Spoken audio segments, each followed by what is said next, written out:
ఒక చిన్న గ్రామంలో బంటి అనే చిలిపి కుందేలు ఉండేది. బంటికి క్యారెట్లు చాలా ఇష్టం. గ్రామం దగ్గరున్న రైతు తోటలో పెద్ద పెద్ద క్యారెట్లు పెరిగేది.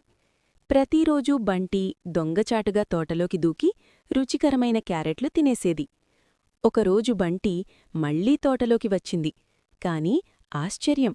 అక్కడ ఒక్క క్యారెట్ కూడా కనిపించలేదు. అయ్యో, నా క్యారెట్లెక్కడ పోయాయి అని బంటి ఆశ్చర్యపోయింది.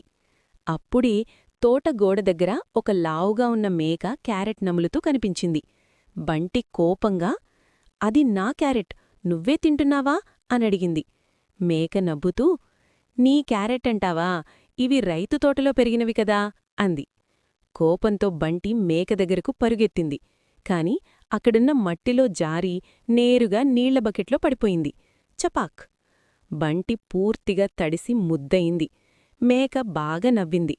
అంతలో రైతు అక్కడికి వచ్చి బంటిని చూసి నవ్వుతూ చెప్పాడు, క్యారెట్లు కావాలంటే దొంగతనం చేయకుండా నాకు సహాయం చెయ్యాలి. ఆ రోజునుంచి బంటి రైతుతో కలిసి తోటలో పనిచేయడం ప్రారంభించింది. రైతు ప్రతిరోజూ బంటికి 2 తాజా క్యారెట్లు ఇచ్చేవాడు. బంటి ఆనందంగా చెప్పింది, దొంగతనం కన్నా కష్టపడి సంపాదించడం మంచిది.